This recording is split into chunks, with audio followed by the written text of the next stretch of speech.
Olá, pessoal. Estamos no Assisa TV, o programa que leva a você experiência de personalidades, bate-papo com personalidades, pessoas importantes e pessoas que fazem bastante aqui pela nossa cidade e pela nossa região. Então, hoje nós estamos aqui com o Daniel Buissa. Daniel, obrigado por você estar aqui com a gente. O Daniel é empresário, é empreendedor, ele é do ramo da educação. Depois eu vou perguntar para ele da onde surgiu, como é que veio. Ele vai contar um pouquinho da história dele, do Daniel. E ele é do ramo da educação, ele é empresário também. E hoje, momentaneamente, nós como empresários, estamos emprestando ele para fazer um serviço público aí, a favor da nossa cidade de Santo André, que hoje ele está no cargo de vereador, aqui também de vereador na cidade de Santo André. Mas ele é um grande empresário aqui da nossa cidade. Então, Daniel, nós estamos aqui no nosso Assisa TV, né? Então, conta para nós um pouquinho da trajetória, assim, da onde que o Daniel começou, a vida de empresário. E não conta muito ainda de quando você decidiu entrar na área da política, porque você é outra pergunta mais para frente. Então vamos na parte do empresário, assim. Vamos lá, por favor. Bom dia. Primeiro é uma honra. Estar aqui na Assisa TV. Agradeço o convite do Evanson, do presidente e amigo, né? Antes de presidente e empresário, amigo aqui. Longa data. De família, de muitos anos. Então é uma honra poder fazer parte desse programa da Assisa TV, de estar aqui com você para contar um pouquinho a minha história e compartilhar aí com o pessoal e ver se a gente consegue aí inspirar um pouco, né, o pessoal e ajudar os empreendedores a sempre seguir nesse árduo caminho que é empreender e no Brasil, né? E então, respondendo sua pergunta, né, não tem como eu falar de mim sem antes falar da minha família, né? E em 1960, meus avós fundaram, junto com um grupo de professores, o Colégio Pentágono, né? E eu sou da terceira geração do colégio, né? Então, meu avô, meu pai, tocou por muitos anos, Fernando Gomes, tocou por muitos anos ali o colégio. E desde 2016, eu e meu irmão e outras pessoas da família, a gente está à frente ali do Pentágono, mas tudo começou quando eu tinha 15 anos, viu, Evanson? Eu comecei a trabalhar desde cedo. É isso aí. Eu comecei como office boy do Pentágono, passei por todas as áreas ali administrativas, fui da gráfica, fui da secretaria, matrículas, cobrança, tudo isso para começar a entender e me preparar para um dia fazer essa sucessão, né? Que é muito importante, de dar continuidade de uma empresa familiar, que é a realidade de muitas empresas no Brasil e em Santo André. Então, eu fui me preparando aos poucos, comecei com 15 anos, fui subindo mudando de área, conhecendo todas essas áreas do Pentágono, e eu comecei a estudar, me formar em Direito, né? Sou formado em Direito, sou advogado, e aí eu comecei a entrar mais nessa parte jurídica, a princípio, essa parte de cobrança, de contratos, de ter uma relação com os fornecedores, de dar uma segurança, fazer o preventivo, cuidar do RH, né, dos colaboradores da empresa, até que em 2015 eu assumi de fato a diretoria administrativa do colégio, e aí a gente ficava à frente de diversas áreas financeiras, de infraestrutura, e aí a gente sabe como é que é a vida do empreendedor. Né? Que é o que eu ia falar, assim, agora que você está aí, você e os seus o Murilo e o Conrado, né? Isso. E a Flávia também, a Flávia sua tia, continua né? lá. A sua tia continua lá? Tá um misto das gerações. Tá, isso aí. Não, mas é bom isso daí, porque a experiência aí e essa vontade que tem aí e tudo mais.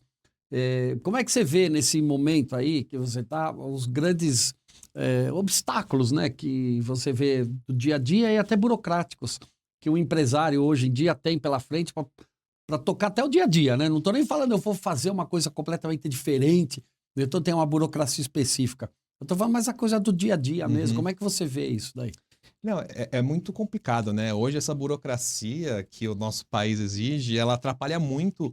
A gente gasta muito tempo pensando em soluções não só viáveis para o nosso negócio, mas também juridicamente seguras, né? Até por isso, quando eu fui fazer direito, eu falei, pô, gente, aqui quando você pega a área da educação, por exemplo, a área da educação, a todo momento a gente está em fiscalização, a todo momento a gente precisa renovar as nossas licenças de cursos, junto ao MEC, junto à diretoria de ensino estadual.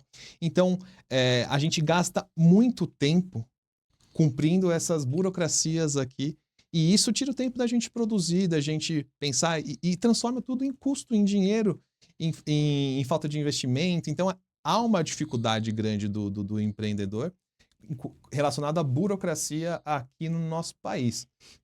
E quando a gente pensa, a gente precisa utilizar muito essa questão da simplificação, né? Desburocratizar, trazer a tecnologia como um meio de facilitar a vida do empreendedor, porque a gente tem uma janela de oportunidade com essa transição aí de novas tecnologias, inteligência artificial, que consegue deixar tudo um pouco mais rápido e a gente conseguir utilizar essas ferramentas como facilitadora para a gente pular alguns obstáculos, né? Então, hoje eu vejo que há uma grande burocracia, é preocupante toda vez que a gente vê alguém querendo regulamentar isso, regulamentar aquilo, travar aqui, não dar essa liberdade para o empreendedor de fato produzir, mas também tem essa janela de oportunidade em que a inteligência artificial, a tecnologia consegue nos dar ali, e essa é uma forma da gente conseguir gastar menos tempo ali para cumprir todas essas questões. Quer dizer, então, só para entender um pouco, né, esse ramo da educação, né, porque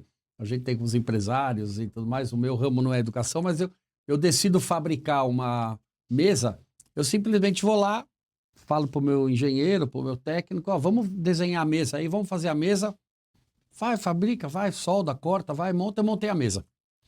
No meu caso. Aí o outro vem, eu decido fazer um casaco. Ele vai lá, faz o casaco, não sei o que, sei lá. No máximo patenteia alguma você coisa decide diferente. fazer um curso de matemática, sei lá do que, uma matemática diferente. Você não pode fazer, você precisa de pedir, esperar, autorizar, é uma coisa assim? É isso mesmo que... É isso mesmo. É isso mesmo. Primeiro, por exemplo, o Pentágono ele nasceu como curso técnico a princípio, né? E aí o curso técnico é um bom exemplo disso, né? O curso técnico ele é regulamentado ali pela diretoria de ensino, então é um órgão estadual, regional aqui de Santo André, tem uma diretoria de ensino aqui de Santo André.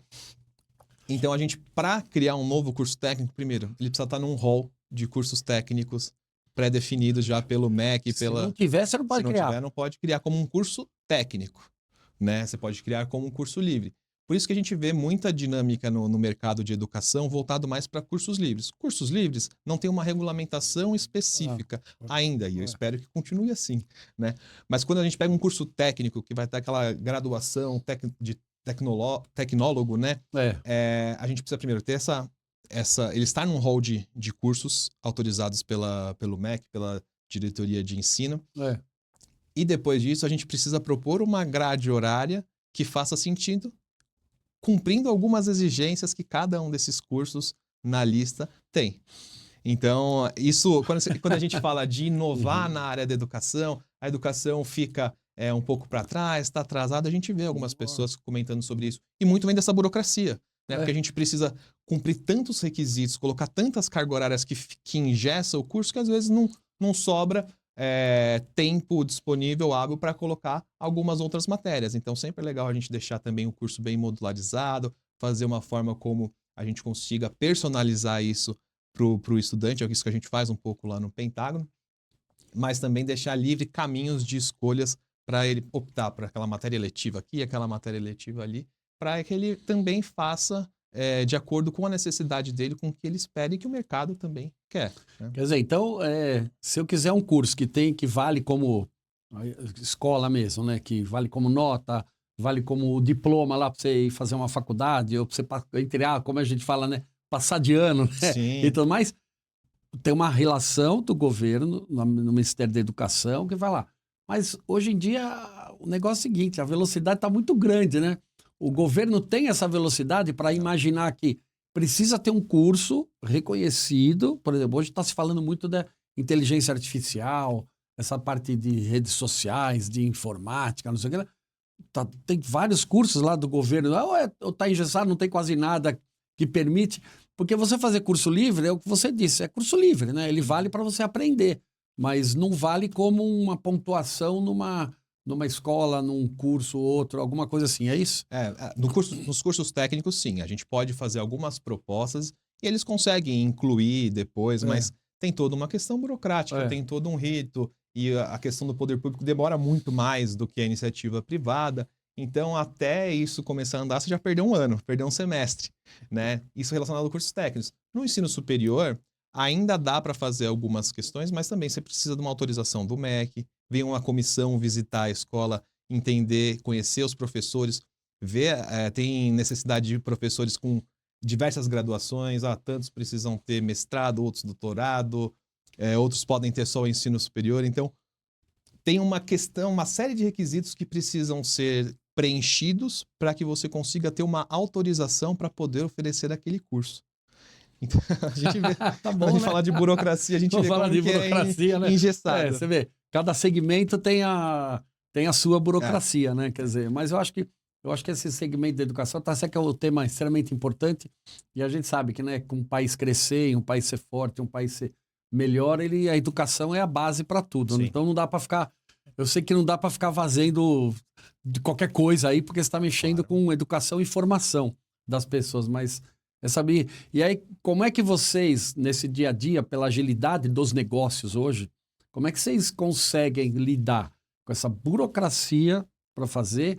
E o que você falou também, é um ano, né? Então, se eu estiver pensando em um ano, eu quero lançar um curso ano que vem, por exemplo.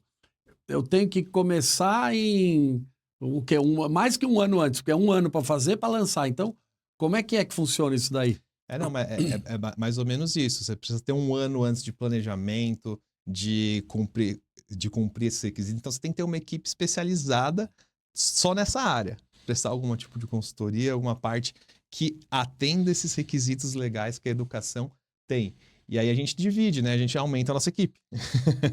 Aí, de novo, a burocracia criando custos para o empreendedor para que eles consigam, de certa forma, regular, para facilitar a fiscalização deles. Então, a gente basicamente gera custos por conta da ineficiência do poder público em fiscalizar. Então, você tem que fazer isso, você tem que fazer aquilo, você tem que cumprir, você tem que entregar tudo mastigadinho para que o poder público consiga fiscalizar de uma forma mais fácil.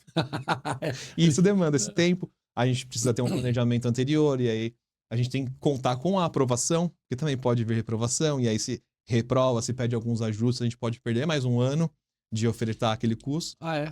E aí com a celeridade, e agilidade e mudanças que isso acontece, a hora que você consegue aprovar um curso, de repente você já tem que pedir um pedido de modificação, de alteração para atualizar esse curso. Mas quando aí você... É assim, né? Você vai fazer um curso que vocês têm lá de robótica, né? Por exemplo, uma matéria dessa daí, Sim. né? Que até lá. É uma novidade. Não hoje, porque vocês já têm, mas lá atrás foi uma novidade. Onde você acha a mão de obra para isso? Porque se era uma novidade o negócio, como é que você vai achar uma mão de obra, um professor para ensinar um curso que é uma novidade? Como é que funciona esse negócio aí de mão de obra, de RH, que hoje, no seu segmento e no de vários empresários, a gente sabe que é um problema hoje? Não, é muito complicado essa questão de mão de obra para trabalhar, mão de obra especializada. No começo, quando é uma novidade, é muito difícil você encontrar, de fato, algum profissional que seja não só qualificado do ponto técnico, de entender as questões, por exemplo, de robótica, como também qualificado do ponto pedagógico para conseguir passar essa informação para o jovem, para uma criança que está ali começando, dando os primeiros passos nessa vida acadêmica deles, né? Então, é muito difícil. Então, até você pegar essas novidades que a gente vai lançando, de fato, é oportunidade. Ainda bem que Santo André tem muita oportunidade. Santo André tem muita indústria, tem muitas empresas voltadas para essa área tecnológica, tem outras instituições de ensino que ajudam a ter essa gama diferente de serviços. Por Santo André está muito bem localizada, né? Aqui na região do ABC, próximo de São Paulo. Então a gente acaba, se tem esse profissional no Brasil, a gente consegue de fato encontrar aqui. Só que às vezes, nesse início de trajetória, ofertar essa novidade, sempre o custo acaba sendo mais caro. É verdade, né? Tá certo, né? É tudo atrelado nisso daí, né? Porque novidades é investimento maior, né? É investimento. Quer dizer, então vamos imaginar, eu estou em 2023 e eu decido lançar um curso. Teoricamente, seguindo os ritos normais, 24, mais ou menos, eu estou em 23, então eu vou ficar o ano inteiro de 24 esperando, fazendo, alterar, para talvez conseguir ter aluno em 25 ou é só no 26, por exemplo? A educação, ela vive de ciclos ou anuais ou semestrais, né? Então, a gente precisa preparar sempre em um ano anterior. A gente costuma fazer em um ano anterior, justamente para fazer com tempo, com calma, planejar. Porque primeiro você planeja o curso.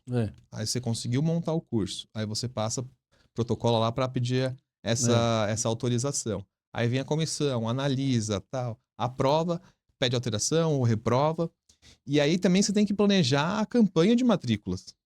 Né? Porque, por exemplo, a gente também tem a parte da educação básica, né? Então, se você faz uma campanha de matrículas ruim, uma campanha de matrículas fraca, você leva todo aquele ciclo só recupera no outro ano, né? Com um prejuízo, mas não um prejuízo, mas sim um investimento, continua sendo um investimento nesse curso. Em 2023 a gente planejou, pediu autorização, foi autorizado. A gente começa a fazer matrícula em setembro, outubro, para o aluno começar a estudar em fevereiro. Né? E se a gente não consegue fazer vamos supor, um curso técnico, ele tem normalmente 18 meses, são 3 semestres. Se você faz uma campanha de matrícula ruim, você tem 3 semestres de prejuízo naquela sala de aula. E na educação, o negócio funciona com a rentabilidade de cada sala de aula. Então você precisa ter sempre um equilíbrio financeiro dentro da sala de aula para que você tenha também uma instituição saudável. Obviamente, quando você coloca um primeiro curso, você está investindo. Então você topa assumir esse risco, esse prejuízo dessa primeira turma que vai ficar 6 meses te dando prejuízo, mas ao mesmo tempo essa outra turma que vem no próximo semestre, por exemplo, no curso técnico, ela já pode, no lucro dela, balancear e vai ajudando. É um ciclo longo, né? Isso aí. Longo. Pessoal, vamos dar o intervalo, aí você vai ver os produtos da CISA que podem ajudar no seu negócio, no seu comércio, serviço, sua indústria. Então vamos lá, dar um intervalo. A CISA apresenta o cartão EBA Multibenefícios, com a bandeira Elo, para fortalecer e valorizar o colaborador da sua empresa. Um cartão que oferece alimentação, transporte, lazer e saúde em milhões de estabelecimentos por todo o Brasil. Um benefício completo para você investir em quem ajuda seu negócio a crescer. O cartão EBA Multibenefícios aumenta a satisfação e o desempenho da sua equipe. Entre em contato e faça para sua empresa. A CISA, a Casa do Empreendedor. Oi, pessoal, estamos de volta aqui no CISA TV, com a entrevista aqui. Estamos aprendendo bastante com o Daniel Buissa, né? Que hoje ele é... No colégio é diretor administrativo. Porque eu sei que numa instituição de ensino não tem... Como é que é o nome do cargo maior lá? Não é presidente, né? Não, a gente tem presidente na nossa estrutura. Mas o nome é o que? É mantenedor, uma coisa assim?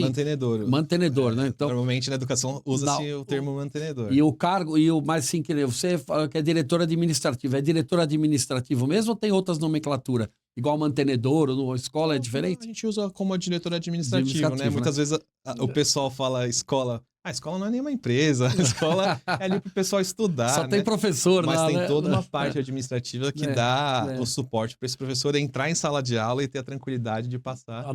Exatamente, né? Então, conta um pouco aí para o nosso pessoal, que é o que você falou, né? Assim, o pessoal, a escola, o professor, tá bom, né? Conta um pouquinho essa parte aí. Não é só o professor estar lá, mas o professor chegar lá, como é que é esse negócio da área administrativa de uma escola? Por exemplo, vou contar um pouco da experiência do Pentágono. Né? A gente tem bem dividido ali, quando a gente pega o nosso organograma, as questões administrativas e pedagógicas, mas a gente faz meio matricial mesmo, assim, para ter uma integração. Não adianta nada o administrativo só pensar aqui na parte dele, sem levar em consideração o que o pedagógico precisa de suporte, de estrutura, para poder entregar uma educação de qualidade.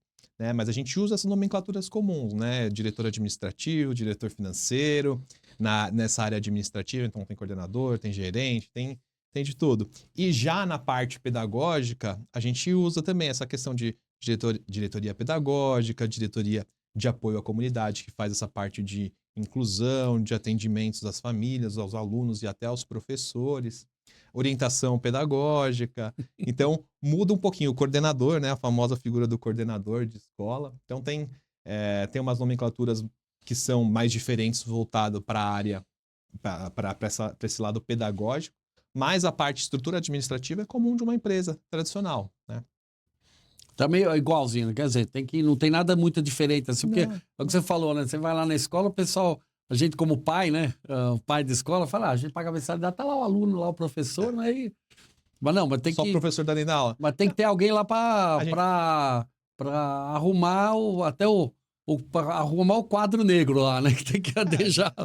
A escola tem uma estrutura normal, né? Hoje não é mais quadro, hoje ainda usa a lousa lá ou agora é tudo aquelas coisas de televisão, lá, aqueles negócios lá? Usa a lousa também. Usa. É importante também a utilização da lousa, assim. Óbvio que a tecnologia é um meio, mas a gente tem também essa questão da lousa, do quadro branco também, né? Tem que utilizar todos os recursos aí para a educação, né? Como é que você vê aí também, ô Daniel? Como é que você acha, né, ou talvez o que precisa, o que você acha que precisa para dar uma mudada, para você falar mais dessa área de educação, para agilizar ou até melhorar mais, né? Porque a gente sabe que a educação é a base, né? Uhum. O que você acha que pode ser feito para agilizar a formação de curso, formação de professor, ou agilizar, melhorar a nossa educação? Eu acho que tudo passa, sempre quando a gente fala de empresa, sempre a gente tem que ver as pessoas, né? E como a gente faz para resolver o problema das pessoas, né?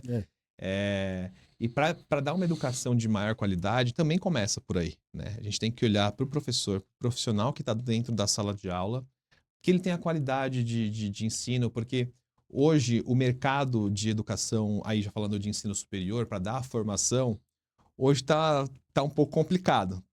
Tá muito fácil de se tirar um diploma de uma faculdade EAD, isso facilita, isso é até positivo. Porém, causa um efeito de que tem muitos cursos que não têm a qualidade devida para o professor depois entrar no mercado de trabalho. Então, num curso de pedagogia ou num curso de matemática, de letras, o professor carrega essa base teórica importante para ele poder levar o conhecimento para os alunos, mas também há uma dificuldade de gerenciar uma sala de aula, né?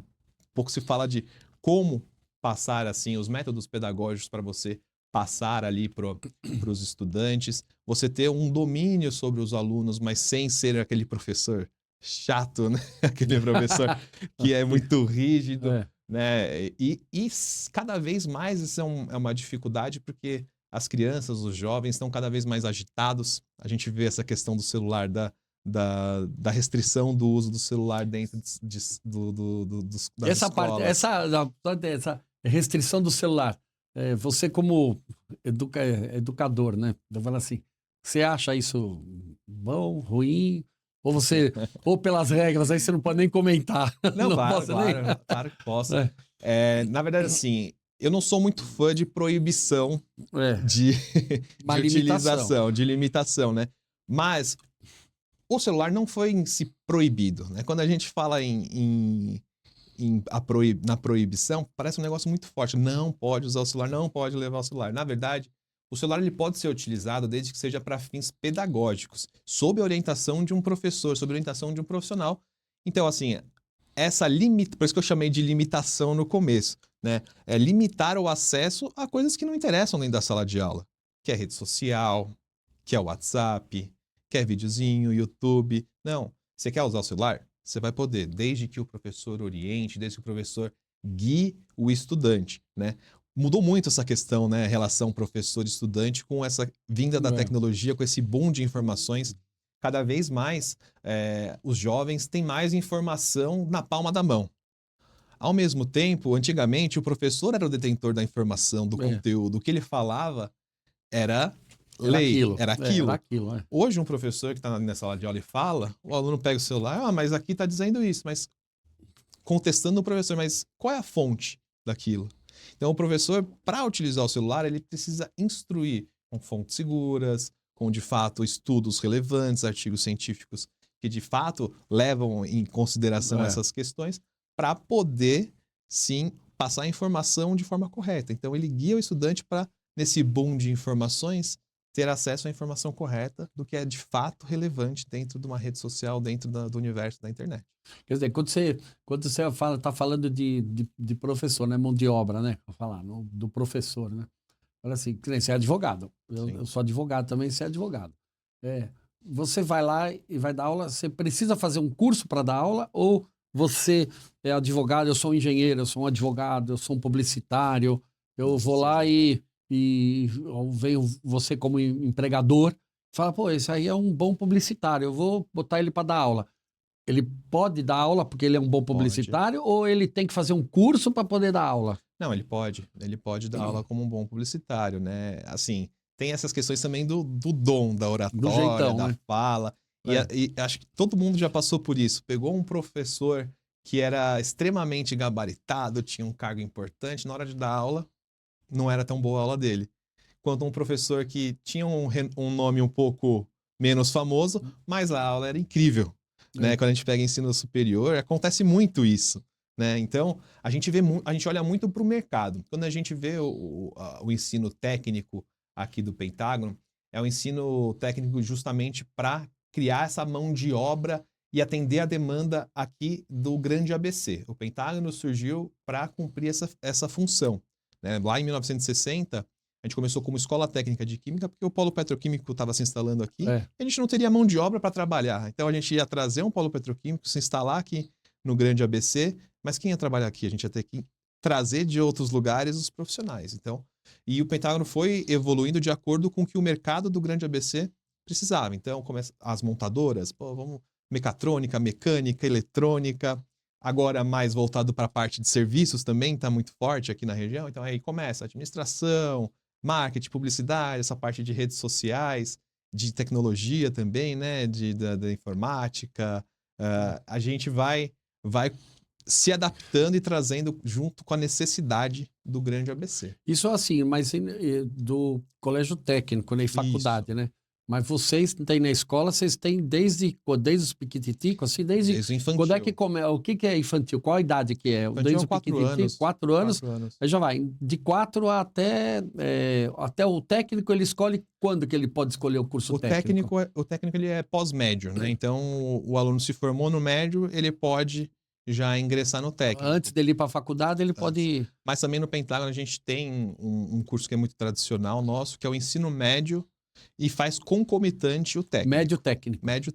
Mas aí você não tem que ser, porque é o curso médio, é o que faz depois o Enem, essas coisas assim. Então, você tem que ter professor que é especializado, não só o técnico, né? Que nem se falou, não, o cara lá, mas ele tem que ser aí precisa ser curso. Aí para ser professor tem que ter o curso de professor. Sim. Não necessariamente. O técnico, não. Quando a matéria é técnica, não precisa ter o curso de professor.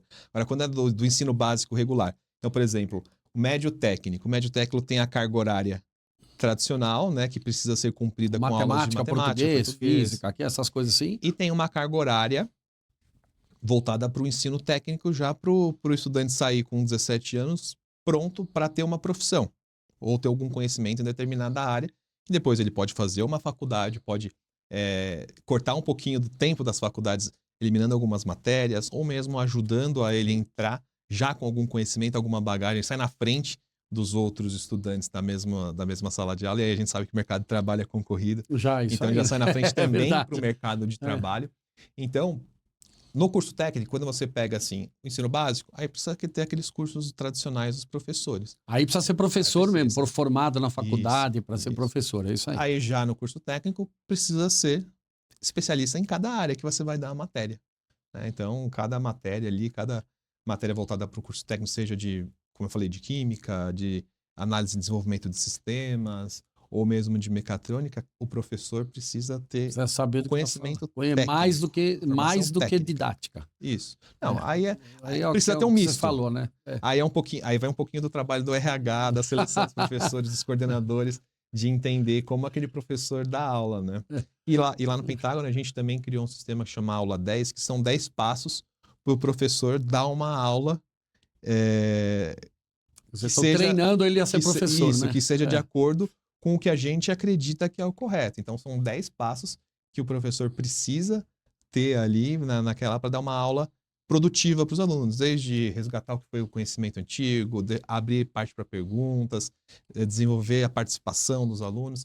Cada passo dele deve ser seguido, porque também é uma dificuldade do empreendedor da área da educação, né? A partir do momento que você pode dar toda a estrutura para o professor, você pode dar toda a tecnologia, você pode dar todo o ensino, fechou a porta da aula, é o professor e o aluno. E é isso que de fato vai ficar lá na hora de você entregar o seu serviço. Então, se você também não prepara bem o professor, se você não continua dando uma formação continuada, uma capacitação técnica mesmo para esse professor, com temas atualizados, como a gente faz mensalmente com esses nossos professores e colaboradores, a gente pode também perder um pouco desse não é bem um controle, né? Porque o professor tem a liberdade acadêmica dentro da sala de para aula dar lá, a aula dele, mas a gente precisa entender também que está sempre de olho. Por isso a gente também os coordenadores assistem aulas dos professores para fazer avaliação dentro dos nossos critérios. Então, tem um aluno piloto, aluno espião lá, tem um aluno espião, esse aqui vai lá para ver o professor lá. Importante, né? Para ver se está cumprindo os requisitos da aula que a gente acredita que é o correto, muito estudo. Nosso projeto pedagógico foi totalmente reformulado para que a gente pudesse aplicar as aulas da maneira mais correta. Por exemplo, um novo ensino médio com itinerários formativos. Então, a gente dá uma liberdade, a gente precisa entender se dentro da sala de aula, de fato, toda aquela estrutura que a gente montou, todo aquele planejamento pedagógico, a forma como a gente quer passar o ensinamento para os estudantes, está sendo, de fato, entregado na ponta. Né? Então, a gente precisa também dar uma olhadinha lá e ver, né? E muitas vezes a gente olha e faz apontamentos, precisa melhorar nisso, precisa melhorar aquilo, como se fosse uma avaliação comum do trabalho normal, de qualquer segmento. Não é nenhuma perseguição, é uma avaliação de trabalho. Não é muito diferente das outras empresas, né? O cara que está fazendo minha peça lá, ou está atendendo um consumidor lá, ele também, o empresário tem que treinar ele para que ele possa atender melhor. Né, o consumidor e assim por diante, né? O cliente dele, né? Porque no fundo, educação é um negócio, mas é um negócio de pessoas. Né? São pessoas passando informação para outras pessoas, passando conhecimento, aprendizado. As crianças mais novas também brincando em ambientes, né? E isso também, a questão do celular é importante, né? Essa limitação no intervalo dos celulares faz com que as crianças interajam mais uma com a outra, brinquem mais, conversem. Então, até no momento do intervalo, que muitas vezes a gente fala, agora é a hora de relaxar, tem uma função não só do descanso, mas também da interação. De conversar, daquela criança brincar, e isso é muito importante. É o relacionamento. É o relacionamento, faz parte do aprendizado. Você está lá, né? Você está sentado ouvindo o professor, você não pode ficar conversando. E aí dá o intervalo, se você ficar lá parado, quietinho, é uma coisa, você tem que brincar e interagir com as outras... no caso das crianças, ou com os outros mais jovens, né? Também, os seus grupinhos, né? E tudo mais. E o que a gente via, estudante que nem saía da sala de aula e ficava ali no celular. Estudante sentado no cantinho ali do pátio, no celular. Agora não. E no começo, toda mudança causa um problema, né? Os pais brigam, chiam. Como é que eu vou falar com meu filho? Se tiver uma urgência... Liga na escola, né? A gente tem a escola, a gente também tem alguns alunos que têm algumas questões particulares e isso é levado em consideração, então tem alguma flexibilidade, mas tudo é mediado de acordo com a necessidade de cada estudante, mas também com a necessidade de passar o aprendizado e da formação dele como um ser humano, não só a formação acadêmica. Então, pessoal, então aqui o Daniel também, ele... já está há um tempo aqui, né? Na CISA, já como voluntário nosso. Mais de 10 anos já. Quanto já teve? 10 anos. 10 anos já? Mais de 10, eu mais acho. De 10. Mais de 10. Né? E aí, ele já está como voluntário aqui. e o Daniel já foi também coordenador do Núcleo de Jovens Empreendedores aqui da associação, daqui da CISA. Então, como é que você acha que a CISA pode ajudar os empresários aqui? Olha, de que forma que a CISA pode ajudar aí no seu entendimento? Quando eu entrei na CISA já há 10 anos, né? Eu era um jovem ali que jovem empresário, né? Aprendendo e a gente também, você, né, quando me convidou, inclusive, né? O convite do Evanson, eu vim para a CISA, foi também justamente pensando nesse projeto de retomada do núcleo dos jovens, né? E eu acho que é muito importante esse núcleo dos jovens, porque ele tem uma função de trazer esses jovens para perto, esse networking, essa conexão entre pessoas, entre empreendedores aqui da nossa cidade. E a gente acaba trocando muito conhecimento um com o outro, né? A gente faz esses eventos, esses momentos de reuniões do Núcleo dos Jovens Empreendedores, é um momento em que a gente consegue ter uma troca, porque muitas vezes o empreendedor tem uma vida solitária ali na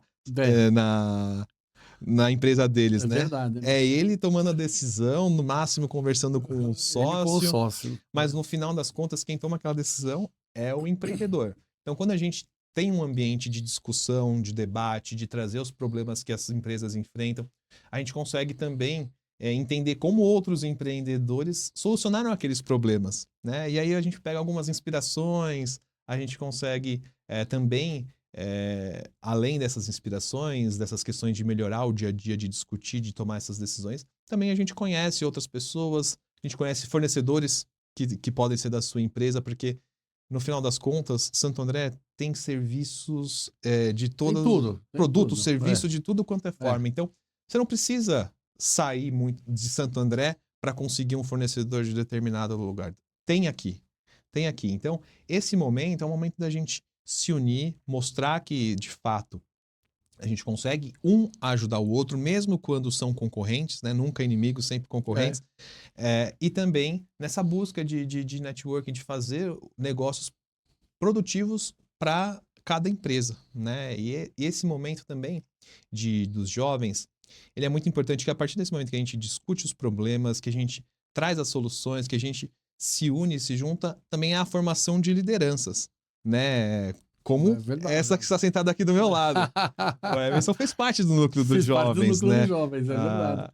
E não só você, né? O Pedro Júnior, nosso presidente aqui. Vários diretores hoje, vice-presidente da CISA, começaram no núcleo de jovens empresários. Porque é importante o núcleo dos jovens, porque ele começa nessa questão da parte associativista, de representatividade dos empreendedores. Então, isso cria, desde quando você começa ali participando dos jovens e segue como um associado aqui da CISA, isso cria, de fato, essa visão de que, olha, a gente precisa se unir, a gente precisa juntar forças, porque o empreendedor precisa ter essa representatividade com o poder público, como a CISA tem em todos os conselhos aqui da cidade, para ter uma voz empreendedora dentro do poder público, né? Isso é muito importante, porque a gente precisa lutar pelos nossos direitos. A gente, no final das contas, o empresário é quem mantém esse Brasil aqui de pé, né, financeiramente. A gente paga mais impostos para que aquelas pessoas que mais precisam tenham esse retorno através de ações sociais, ações políticas públicas que voltam. Então, a gente precisa cuidar muito bem dessa parte, dessa relação empreendedor-poder público, e a função da CISA de ser esse representante é muito importante mesmo. E a gente vê, todo lugar que a gente vai, a CISA é convidada, a CISA tem seu lugar de destaque, porque é um trabalho muito sólido, de muitos anos e de muita seriedade. 87 anos, assim. 87 anos de história representando os empreendedores em diversas áreas e também facilitando, sendo um facilitador ali com outros serviços, né? Tá certo. Bom, pessoal, nós vamos fazer mais um intervalo para você ver aí mais umas oportunidades que a CISA tem para o seu negócio. Participe do Café com Networking da CISA, Associação Comercial e Industrial de Santo André. Uma oportunidade única de expandir sua rede de contatos com empresas de diversas áreas em um ambiente descontraído e colaborativo.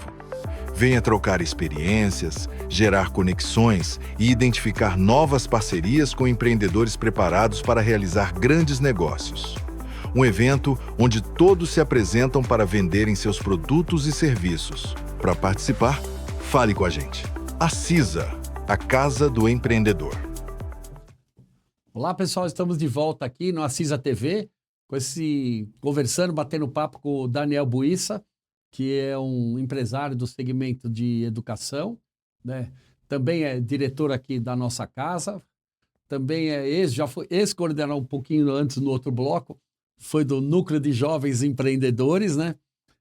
E também você olha só, né? É novinho ali ainda, mas e é vereador aqui na nossa cidade também, né? Que está trabalhando e ajudando aí para a gente ter um ambiente de negócios aí bem mais fácil para o empresário e empreendedor, né? E nessa área de educação, o Daniel lá do Colégio Pentágono, mas falando um pouco mais amplo, assim, como é que você vê essa tecnologia toda que está vindo aí? Está tudo... o pessoal, a tecnologia disso, tecnologia de... Isso vai substituir não sei o quê, vai substituir não sei o que lá, vai substituir isso aqui vai acabar. Como é que você vê isso daí na área que você está na área da educação, né? Que você tem que preparar as pessoas para esse futuro, não que a pessoa vai dar aula fazer, mas você tem que preparar as pessoas para esse futuro, que da sua escola o pessoal vai sair profissionais de tudo quanto é área. Diversos serão empreendedores, outros não, mas como é que você vê isso tudo, essa tecnologia nova aí para esse futuro? A tecnologia, quando a gente olha para a parte da educação especificamente, a gente vê como uma grande oportunidade de inserir algumas ferramentas que auxiliam aí essa parte da educação, mas também com alguma preocupação de que as questões voltadas para a própria pessoa sejam deixadas de lado, né? Quando a gente faz muitas pesquisas com os nossos parceiros, com empresas em que a gente tem algumas boas relações e a maior parte aqui no Grande ABC, e a gente percebeu em conversas com eles, em pesquisas realizadas com eles, em que as principais dificuldades do trabalhador de hoje são as soft skills, né? Aquelas habilidades pessoais, né? De organização, de ter muita ansiedade, a organização de espaço de trabalho, formas de trabalhar em grupo. Então, é um desafio muito grande, porque muitas vezes a tecnologia restringe um pouco o desenvolvimento de algumas habilidades pessoais dessas pessoas. Mas esse é um grande desafio da educação, que a gente precisa formar e entregar para a sociedade pessoas que estejam de acordo com o mundo da forma como é que ele é, né? que elas consigam ter uma adaptabilidade boa de acordo com cada mudança que vem acontecendo. Então, a tecnologia é uma ferramenta importante, não só para a educação, mas para todo o mercado, para o poder público, para a sociedade de um modo geral. Mas também a gente tem que ter um pouco de prudência, de entender, de ter uma tranquilidade, que uma hora a gente tem que parar um pouquinho e entender, opa, a gente tem que olhar para a pessoa e não só para a tecnologia. E a tecnologia sempre é uma forma, como eu disse, é uma ferramenta. É um meio que a gente vai ajudar, vai fazer com que ajude as pessoas a resolver aqueles problemas como um empreendedor, ou um meio como a gente vai ajudar o estudante a ter um nível de aprendizado diferenciado, e também um meio que a gente pode facilitar, por exemplo, a relação com os pais, com os alunos, que a gente ganha, tem muita possibilidade de ganho aí para todas as empresas, inclusive na área da educação. É isso aí. Agora vamos mudar um pouquinho aí do negócio, né? Como eu falei agora nesse retorno do intervalo que nós tivemos, o Daniel, ele é um vereador recém-eleito, aqui no primeiro ano, né, de vereador, né? Primeiro mandato, né, de vereador, né, Como é que você vê esse negócio de ser empresário, né? Como é que você sentiu esse negócio, assim, de você ser empresário e saiu para fazer uma campanha para ser vereador, uma campanha vitoriosa, está exercendo o cargo lá. Então, mas como é que você vê essa transição? Não é transição porque você não mudou, né? Você vai continuar sendo empresário, mas esse modelo aí do seu dia a dia também, como é que você vê essa vida de vereador e de que forma que você acha que isso te afetou ou pode afetar os negócios aí, ou até para nós aqui na cidade de Santo André? Não, claro. Primeiro, eu acho que é importante que nós, empresários, cada vez mais ocupemos esses cargos públicos, né? Eu costumo falar, a cadeira está lá, alguém vai sentar Isso é verdade. e vai decidir o futuro da cidade. Que sejam alguns empresários que eles tomem a frente e que eles possam também sentar nessas cadeiras para contribuir, como a gente diz, para que o poder público atrapalhe menos o empreendedor de produzir, de gerar empregos. Não é nem de ajudar, né? Atrapalhar menos. Atrapalhar menos. Eu acho que a função do poder público não é só não atrapalhar, mas é também chegar onde o empreendedor tem dificuldade para ser um facilitador para o desenvolvimento da região. Mas essa transição minha foi muito complicada, né? A princípio, quando eu decidi concorrer a um cargo público, entrar para a política, eu fui me preparar também, porque a gente sabe que é diferente, né? O poder público, ele tem as questões particulares dele que diferente da iniciativa privada. Então, eu fui me preparar, fiz uma pós-graduação em gestão pública para entender essas dificuldades e a minha ideia sempre foi trazer as boas práticas da área da iniciativa privada para que a gente consiga implementar no poder público, para que o poder público seja cada vez mais eficiente, eficaz nas suas ações, nas suas políticas públicas e que isso volte para a sociedade de uma forma geral como uma cidade com desenvolvimento não só econômico e financeiro, mas também com desenvolvimento humano, um desenvolvimento social, que haja uma qualidade de vida melhor na cidade, que haja um equilíbrio entre a questão do poder público, a iniciativa privada e a população que mais precisa ali que o poder público atue sobre ela. E há uma dificuldade muito grande porque muitas vezes as pessoas olham, pô, esse cara aí, ó, empresário, o que ele vai fazer na política? Ele quer benefício próprio, né? Mal sabe eles que a política, ela desgasta mais, né? Tira você da sua empresa, do dia a dia da sua empresa. Isso às vezes prejudica o andamento, mas ainda bem que no Pentágono, é uma empresa já de 65 anos, já tem ali os seus procedimentos, seus processos bem definidos, tem outras pessoas que também podem auxiliar e cuidar de algumas áreas, mas é muito difícil você equilibrar tudo. Porque no final das contas, você como por exemplo, eu que sou um vereador, ou qualquer representante do poder público que seja um empreendedor, você tá lá se expondo, tá como vidraça, e você tá carregando também, é o Daniel do Pentágono, não é só o Daniel Buista, vereador. Isso é verdade. Né? Então, é uma responsabilidade dobrada, porque o seu comportamento, todas as suas falas, todas as suas defesas podem refletir no seu negócio, né? E a gente tem que estar muito ciente disso, as pessoas em torno, então nossos sócios, a família inteira estava ciente que a gente ia partir para essa batalha, para esse poder público, que poderia trazer algumas complicações para a empresa, mas mesmo assim, eu acho que é importante cada vez mais os empreendedores que têm a condição, obviamente, partir para esse desafio na iniciativa, no poder público, porque a gente precisa de cada vez mais de pessoas boas, pessoas que pensem como resolver os problemas, e é isso que a gente faz no dia a dia. A gente pensa como resolver os problemas, muitas vezes sem os recursos necessários, então a gente usa essa parte, essa criativa de inovação, não falando de tecnologia, mas inovação de forma criativa mesmo. Forma de trabalhar, de como resolver um problema que é histórico numa cidade, um problema que é recorrente no dia a dia, de uma forma como as pessoas não conseguem enxergar. É isso aí, pessoal. Mas é uma coisa que você falou aí que é importante. A cadeira está lá, né? Santo André tem 27 pessoas que estão lá e está lá. Nunca vai ficar vazia.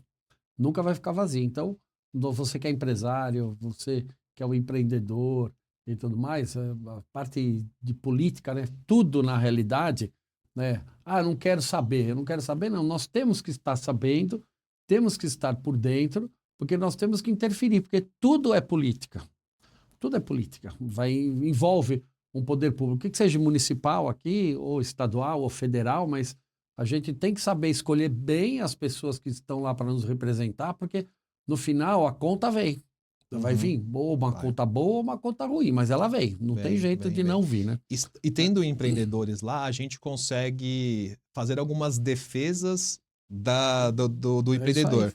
Muitas vezes tem alguns projetos que, ao ver, é importante. Por exemplo, teve um projeto proposto na Câmara Municipal que falava que todos os estabelecimentos comerciais deveriam receber medicamentos vencidos para fazer uma coleta consciente, para não descartar num aterro, para não contaminar de alguma forma, porque é muita química, o solo, a população, os rios, os córregos, tudo mais. Legal, é uma iniciativa interessante, né? Você cuida da poluição, da logística reversa, do cuidado, mas e o custo que isso gera para o empreendedor? Como é que a gente vai criar uma obrigação dessa? Como é que aquele pequeno empreendedor vai conseguir fazer a logística reversa? Quem vai ficar responsável por isso? Então, em momentos como esse... Jogou a responsabilidade para o empresário, né? De volta não tem nada a ver. Eu não sou fabricante, eu não sou vendedor, eu não sou nada. Exatamente. Eu vendo camiseta lá, de repente chega um consumidor e fala, toma meu remédio vencido aí. Então lá... Como é que faz, né? Lá na Câmara a gente está justamente para isso, para mostrar o lado do empreendedor. Uma boa iniciativa, uma boa necessidade, uma boa solução proposta para determinado poder público pode ter um efeito colateral para o empreendedor. E lá a gente olha com muito cuidado cada projeto que entra para ver se não vai ter um impacto significativo e financeiro e também no dia a dia burocrático também para o empreendedor. E essa é a nossa luta lá. Além de propor alguns projetos, né? Recentemente também eu propus um projeto lá voltado para essa área de atestados médicos. Você vai lá, pô, Daniel, você está fazendo proposta na saúde. Mas a ideia é criar um sistema único de atestados médicos onde o empreendedor consiga validar que aquele atestado médico que foi entregue pelo seu colaborador seja de fato verdadeiro. Isso dá segurança para o médico, isso dá segurança para o empreendedor. Todo mundo, né? E isso ajuda a empresa a seja um papel falsificado lá só porque ele faltou ao trabalho. Exatamente. Não é querer prejudicar as pessoas, mas assim, querer que de fato o que é correto seja feito e que isso não prejudique o empreendedor. Nem o médico, né? Nem o médico também, né? Nem o médico, né? Então, pessoal, estamos aqui já encerrando. Então, Daniel, por favor, tem algumas considerações finais, um recado para quem está nos assistindo? Fique à vontade. Primeiro eu queria agradecer, né, Emerson? Agradecer o convite para participar da CISA há 10 anos atrás. O convite para tocar o núcleo dos jovens empreendedores, o convite para estar aqui falando no CISA TV. Eu acho que é muito importante programas como esse que traz as histórias aqui dos empreendedores da cidade, que traz algumas reflexões. A gente precisa de cada vez mais espaços como esse, né? Que a gente possa falar, que a gente possa contar nossas ideias, para que a gente de alguma forma consiga ajudar quem está começando ou mesmo quem já está aí numa luta e está passando por alguma dificuldade, algum problema, seja pontual ou seja um problema maior.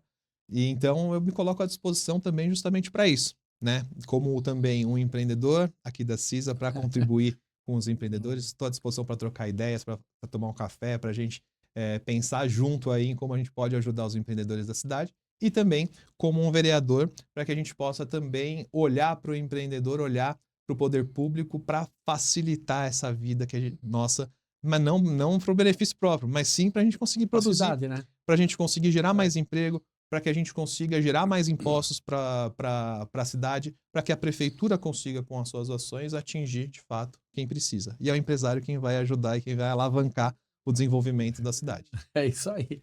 Ô, Daniel, eu que agradeço, né? Você está aqui, arranjou um tempo, né? Nessa agitação aí de trabalho, né? Empresário que tem que trabalhar bastante na área da educação. Aí também voluntário aqui na CISA e também vereador. Então a agenda é agitada, né? De coisas para fazer. Arranjou um tempo para vir aqui na CISA TV conversando com você, empresário. Então, se você é empresário, tiver alguma sugestão, alguma dificuldade, eu já estou até falando aqui, Daniel está lá na Câmara, tem os dias que ele está lá na Câmara, mas você tem o e-mail dele, você tem que, para entrar em contato lá na Câmara, você falar, você tem alguma ideia, alguma coisa, ele com certeza ele vai arranjar lá e você vai conversar com ele, vai lá na Câmara, ou ele vai...